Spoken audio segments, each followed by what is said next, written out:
বানপানীৰ সাহায্য অভিযানৰ লগে লগে চৰকাৰখনৰ আন কামবিলাকো যাতে সমান্তৰালভাৱে চলাই ৰাখিব পাৰোঁ তাৰ বাবে আজি মই নিযুক্তি সম্পৰ্কীয় কেইবাখনো গুৰুত্বপূৰ্ণ বৈঠকত অংশগ্ৰহণ কৰিছিলোঁ। য'তে মই যাওঁ তাতে আমাৰ আৰক্ষীত আবেদন কৰা ল'ৰা ছোৱালীসকলে মোক সুধি থাকে যে দাদা মামা পুলিচৰ ফিজিকেল ইণ্টাৰভিউ কেতিয়াৰ পৰা আৰম্ভ হ'ব।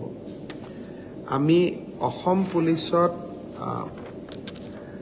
6,434টা পোষ্টৰ বাবে আবেদনৰ প্ৰক্ৰিয়া আৰম্ভ কৰিছিলোঁ আৰু আজি আমি সিদ্ধান্ত ললো যে অহা 3 অক্টোবৰৰ পৰা পুলিচৰ ফিজিকেল টেষ্টসমূহ আৰম্ভ হ'ব।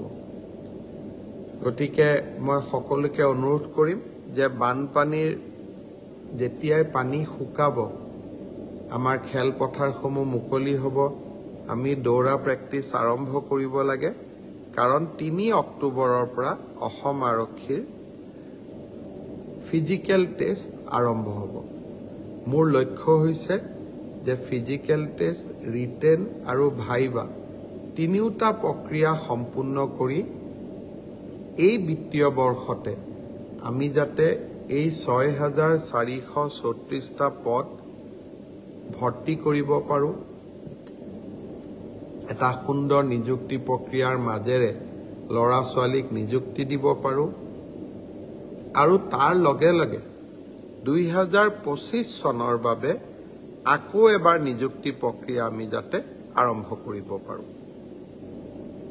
বিভিন্ন স্থানত গ'লে ছাত্ৰ ছাত্ৰীসকলে এডিআৰইৰ পৰীক্ষাসমূহ কেতিয়া অনুষ্ঠিত হ'ব সেই বিষয়েও মোক প্ৰশ্ন কৰে। আজি আমি সেই বিষয়েও এখন বৈঠক কৰিছিলোঁ। এডিআৰইৰ আসাম ডিৰেক্ট ৰিক্ৰুটমেণ্ট এক্সামিনেশ্যন, যাক আমি চমুকৈ এডিআৰই বুলি কওঁ, এডিআৰইৰ গ্ৰেড 3 পোষ্টসমূহৰ পৰীক্ষা 15, 22 আৰু 29 ছেপ্টেম্বৰত অনুষ্ঠিত হ'ব। মই আকৌ এবাৰ কৈছোঁ যে গ্ৰেড 3 পোষ্টসমূহৰ বাবে ইণ্টাৰভিউ 15, 22 আৰু 29 ছেপ্টেম্বৰত অনুষ্ঠিত হ'ব। এই পৰীক্ষা এইবাৰ লোকসেৱা আয়োগে পতা পৰীক্ষাৰ আৰ্হিত হ'ব।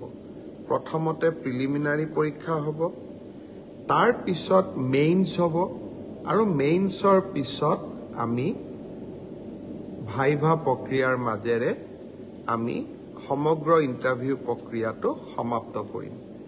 প্ৰিলিমছ এক্সাম তৃতীয় শ্ৰেণীৰ পদসমূহৰ বাবে 15, 22 আৰু 29 ছেপ্টেম্বৰত অনুষ্ঠিত হ'ব। আজি আমি জুলাই মাহত আছোঁ।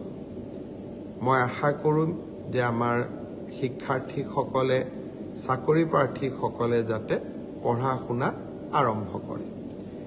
ঠিক সেইধৰণে চতুৰ্থ শ্ৰেণীৰ বাবেও আমি একেটাই ব্যৱস্থা হাতত ল'ম। প্ৰথমতে প্ৰিলিমছ, তাৰপিছত মেইনছ আৰু তাৰপিছত ভাইভা ভচি।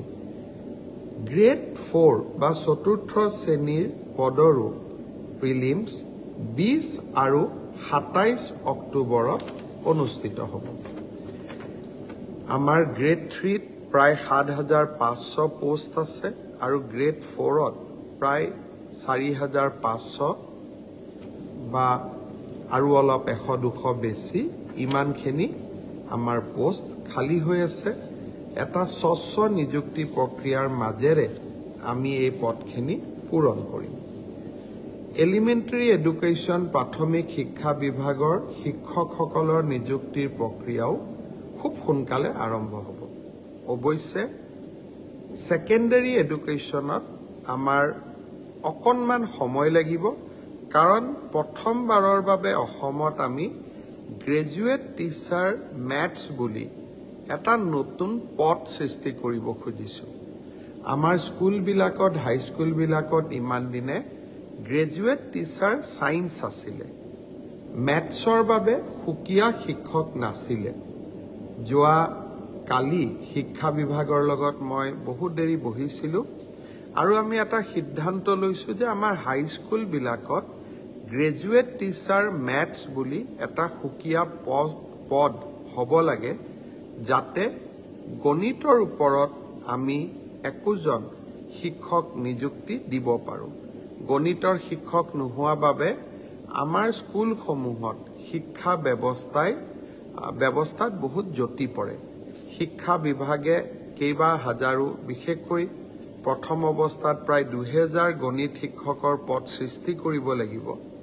সেয়েহে মাধ্যমিক শিক্ষকৰ নিযুক্তি প্ৰক্ৰিয়াটো এমাহ বা 2 মাহ পিছত আমি আৰম্ভ কৰিম।